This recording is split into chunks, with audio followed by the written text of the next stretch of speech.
Esther Reed launched the creation of the Ladies Association of Philadelphia with the publication of this article, Sentiments of an American Woman, in 1780. Keenly aware of the limited scope of earlier women's efforts and referring to women as brave Americans, Reed urged women to render themselves more really useful to the public good. Sacrifice may look different for a man than a woman, but you cannot succeed without the sacrifice of both. On the commencement of actual war, the women of America manifested a firm resolution to contribute as much as could depend on them to the deliverance of their country. Animated by the purest patriotism, they are sensible of sorrow at this day, in not offering more than barren wishes for the success of so glorious a revolution. They aspire to render themselves more really useful, and this sentiment is universal from the north to the south of the 13 United States. Our ambition is kindled by the same of those heroines of antiquity who have rendered their sex illustrious and have proved to the universe that, if the weakness of our Constitution, if opinion and manners did not forbid us to march to glory by the same paths as the men, we should at least equal, and sometimes surpass them in our love for the public good. I glory in all that which my sex has done great and commendable.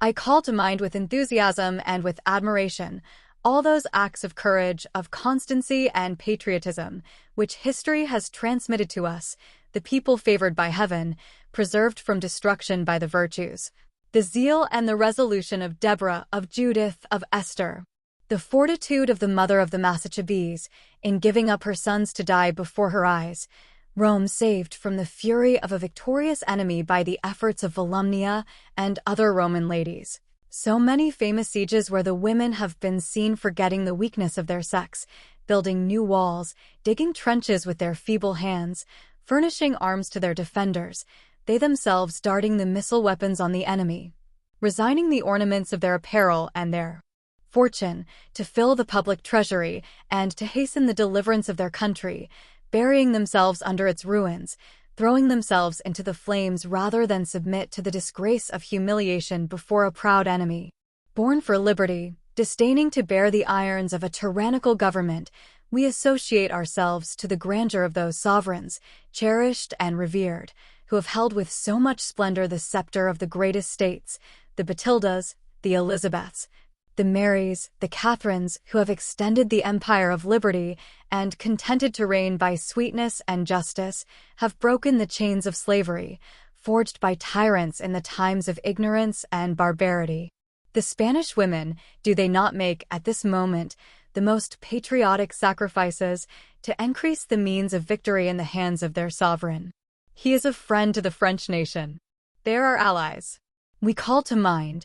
doubly interested, that it was a French maid who kindled up amongst her fellow citizens the flame of patriotism buried under long misfortunes. It was the Maid of Orleans who drove from the kingdom of France the ancestors of those same British, whose odious yoke we have just shaken off, and whom it is necessary that we drive from this continent. But I must limit myself to the recollection of this small number of achievements. Who knows if persons disposed to censure, and sometimes too severely with regard to us, may not disapprove our appearing acquainted even with the actions of which our sex boasts? We are at least certain that he cannot be a good citizen who will not applaud our efforts for the relief of the armies which defend our lives, our possessions, our liberty. The situation of our soldiery has been represented to me, the evils inseparable from war, and the firm and generous spirit which has enabled them to support these. But it has been said that they may apprehend that, in the course of a long war,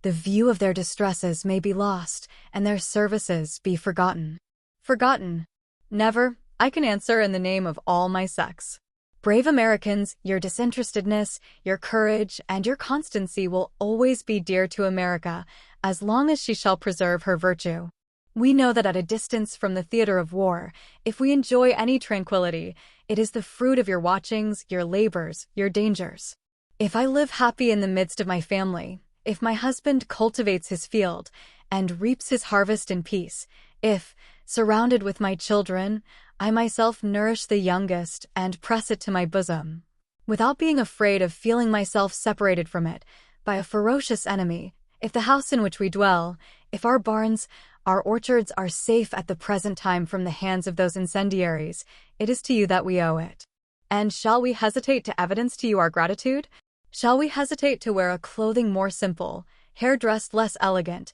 while at the price of this small privation, we shall deserve your benedictions?